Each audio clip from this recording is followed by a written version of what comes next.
Bonjour, je vous fais une courte vidéo pour vous expliquer comment bien prendre en main la stratégie d'attaque que j'ai élaborée avec Michel Ménard, enseignante de mathématiques au secondaire. Donc, tout d'abord, je vous parle en quelques mots pourquoi j'appelle ça une stratégie d'attaque. Ça vient en fait des travaux de Sarah Powell. Elle appelle ça évidemment en anglais an attack strategy. C'est quelque chose qu'elle utilise dans le cadre de la résolution de problèmes et c'est donc expliqué qu'une stratégie d'attaque, c'est en fait une série d'étapes simples, faciles à appliquer pour l'élève. Et là, dans le cadre de ma pratique, comme je travaille de plus en plus avec des jeunes du secondaire, l'algèbre, ça surprendra pas personne, c'est souvent un enjeu. Et je trouvais que la plupart de mes clients euh, dépendaient trop de l'indicage de ma part pour vraiment enchaîner chacune de leurs actions dans un ordre approprié. Parce qu'on le sait, il y a une priorité des opérations que les élèves apprennent dès le primaire, souvent avec l'acronyme PEMDAS qu'on voit en haut de la fiche d'ailleurs. Par contre, lorsqu'on doit l'utiliser dans une expression algébrique, ça veut donc dire qu'il y a des lettres de l'alphabet, hein, des variables qu'on appelle, qui sont donc incluses dans l'expression mathématique. Et là, ça va quand même avoir un impact sur la priorité des opérations d'une certaine manière, en ce sens que ce qu'on retrouve à l'intérieur de nos parenthèses, on ne pourra pas toujours calculer et simplifier au complet, et on se retrouve donc à devoir appliquer la distributivité sur nos parenthèses. Alors, on y va avec un modelage parce que justement, Sarah Powell explique que bien que la recherche ait prouvé, euh, en fait, il y a beaucoup de travaux qui ont démontré que l'utilisation d'une stratégie d'attaque dans le cadre de la résolution de problèmes, en tout cas, c'est efficace, mais si et seulement si on en fait un bon modelage auprès de l'élève, on enchaîne ensuite avec de la pratique guidée avant de penser pouvoir les lancer dans une pratique autonome avec l'utilisation efficace de la stratégie d'attaque.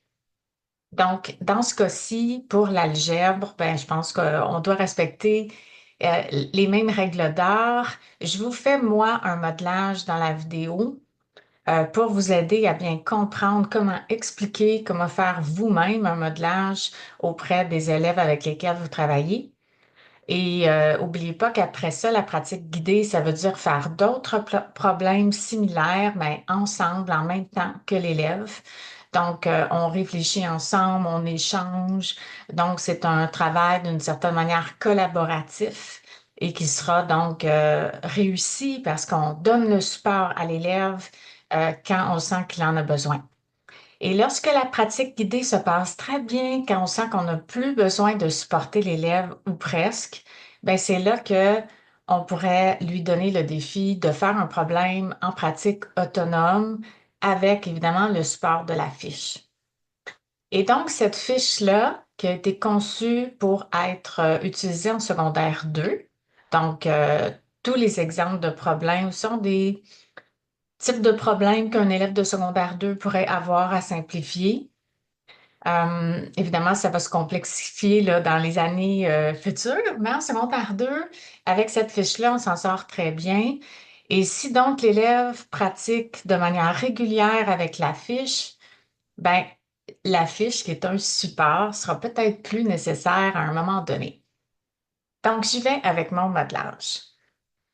On commence avec cette grande expression que j'ai prise sur le site d'AlloProf, donc sur une fiche qui était conçue pour le secondaire 2. Donc, je suis sûre que c'est une expression de niveau secondaire 2. Donc, tout d'abord, je vais faire vraiment étape par étape tout ce qui est dans ma colonne de gauche, pardon. Donc, dans ce cas-ci, j'ai déjà une parenthèse, hein. Le P, on voit en haut là, que c'est pour parenthèse. En fait, j'en ai même deux, des parenthèses. Donc, je dois appliquer en fait tout le reste de mon acronyme, c'est-à-dire MDAS ici. Donc, s'il y avait des exposants à l'intérieur d'une des parenthèses, je devrais commencer par calculer les puissances. S'il y avait des multiplications ou des divisions dans la parenthèse, il faudrait que je m'en occupe dans l'ordre où elles apparaissent. Donc, peut-être multiplication ou division en premier, mais je commence par ce qui est le plus à gauche et je m'en vais vers la droite. Même chose pour addition et soustraction. Et là, vous remarquerez que j'ai tout barré parce que dans les deux parenthèses, ben, je n'ai pas d'exposant, je n'ai pas de multiplication ou de division. Et puis, les soustractions, je ne peux pas les calculer parce que ce ne sont pas des termes semblables de part et d'autre du symbole de soustraction. Donc, je poursuis. J'ai terminé la première étape. Je suis rendue à E pour exposant. Donc, c'est ici qu'on calcule les puissances, mais aussi les racines. Donc, en secondaire 2, l'élève pourrait avoir à résoudre des racines carrées, comme ici. Mais dans ce cas-ci, on n'a ni exposant ni racine carrée. On poursuit avec multiplication et division dans l'ordre où elles apparaissent.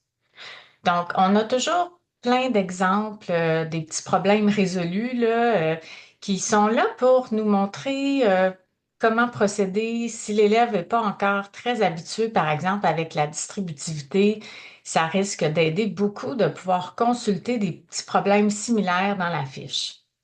Évidemment, plus l'élève devient expert dans ce type de problème et moins il aura besoin de consulter là, les nombreux exemples là, qu'on a placés à droite, dans la colonne de droite. Donc ici, tout d'abord, je constate que dans mon expression, je n'ai pas de division ou de multiplication très, très simple à traiter, en ce sens que oui, je vais devoir multiplier et diviser, mais avec des parenthèses. Donc, je vais devoir appliquer la distributivité pour éliminer mes parenthèses. Donc, la première des deux parenthèses, elle est multipliée. Je le vois là avec le moins 2 cinquième qui est juste placé devant la parenthèse. Je sais donc que je dois faire moins 2 cinquièmes fois 3 AB et ça me donne moins 6 cinquièmes AB. Et ensuite, je dois multiplier moins 2 cinquièmes fois moins 3 quarts. Donc, ça va me donner plus 6 vingtièmes. Donc, j'ai tout mis ça en orange parce que c'est un modelage et que l'expression algébrique est quand même longue. Donc, pour que vous puissiez me suivre comme il faut, mais quand vous ferez un premier modelage avec les élèves, sentez-vous libre d'utiliser ou non un code de couleur, là. Alors, je poursuis. La deuxième parenthèse, elle est divisée, hein, on le voit parce que tout de suite après la parenthèse, j'ai mon symbole de division qui apparaît. Donc, encore une fois, je dois appliquer la distributivité. Et donc, si j'ai 10A divisé par 2 qui me donne 5A et moins 8B divisé par 2 qui me donne moins 4B. Donc, cette fois-ci, je l'ai mis en mauve. Ça y est, j'ai vraiment terminé toutes les multiplications et les divisions. Je les ai réalisées dans l'ordre où elles apparaissaient. Donc, cette fois-ci, la multiplication était la première à faire. Donc, c'est ce que j'ai fait quand je regardais mon expression de la gauche vers la droite. J'arrive maintenant à l'étape de ordonner. Donc, ordonner chaque terme, ça devrait être relativement automatisé déjà en secondaire 2 pour plusieurs élèves. Mais si vous travaillez avec des élèves qui ont des difficultés mathématiques, c'est fort possible que ce soit pas quelque chose d'automatisé encore. Donc, c'est le moment de s'assurer que lorsqu'on a un coefficient avec une variable, le coefficient va être écrit au début et la variable après.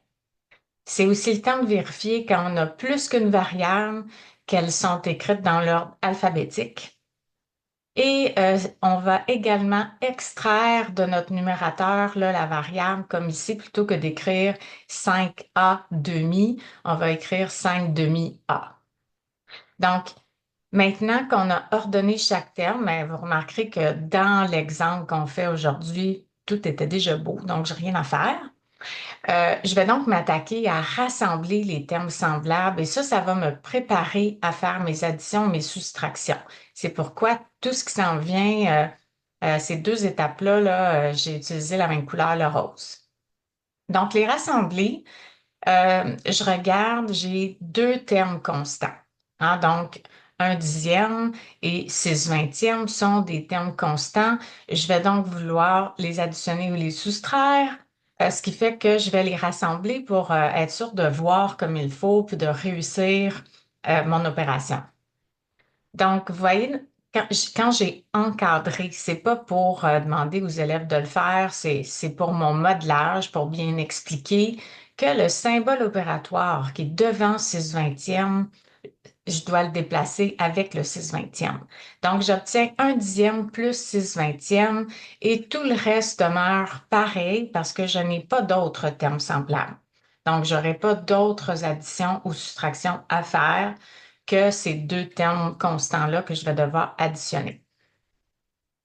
Donc, j'ai terminé l'étape d'ordonnée. Je m'attaque aux additions et aux soustractions dans l'ordre où ils apparaissent de la gauche vers la droite. Là, dans ce cas-ci, j'ai seulement une addition. Donc, comme c'est une addition de fractions et qu'ils ne sont pas sur le même dénominateur, ben, j'ai commencé par les mettre sur le même dénominateur. Et ensuite, euh, ici, j'obtiens 8/20. J'aurais pu aussi, par exemple, faire un dixième plus 3/10. Hein. Donc, ça va varier. C'est comme pas grave à ce stade-ci si l'élève choisit pas le même dénominateur, si c'est pas le meilleur. Comme dans ce cas-ci, j'aurais été capable quand même de trouver un dénominateur plus petit que 20. Mais donc, j'arrive, moi, dans ma résolution à 8/20. J'ai donc terminé mon addition. C'est le temps de simplifier ma fraction. Donc, 8/20, moi, je vois tout de suite que ce sont deux nombres pairs, hein, le 8 et le 20. Donc, c'est certain que je suis capable de simplifier. Encore une fois, on pourrait avoir un élève qui voit pas directement que le plus grand commun diviseur ici, c'est 4. Et donc, ce serait en deux étapes qu'il arriverait à sa fraction irréductible. Mais moi, je l'ai vu et donc là, je l'ai appliqué directement.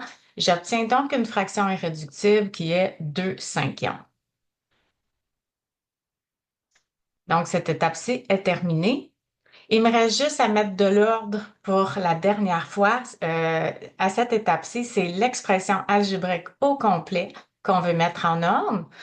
Donc, ici, vous pouvez voir, je vais juste vous montrer un petit peu mieux, que j'ai commencé par mettre au début mais le terme qui est de degré 2. Degré 2 parce qu'il y a deux variables ici, A et B. Donc, je dois commencer par ça. Hein, c'est ce que mon modèle ici me montre sur la fiche. Ensuite, je dois placer mes termes algébriques de degré 1 en ordre alphabétique. Donc, le plus 5A va aller avant le moins 4B.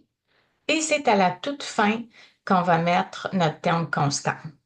Donc, j'ai encore encadré, pas pour que l'élève se mette à encadrer, mais pour vous faire penser de dire dans vos modelages que le symbole opératoire va suivre, encore une fois, celui qui est placé devant le coefficient va suivre. Donc, et quand il n'y en a pas, hein, comme le 2/5, ben, c'est donc un nombre positif. Donc, j'additionne le 2/5 à la fin. Donc, ça conclut. Rendu là, ben, j'ai coché toutes mes étapes. C'est terminé. C'est donc ma réponse finale.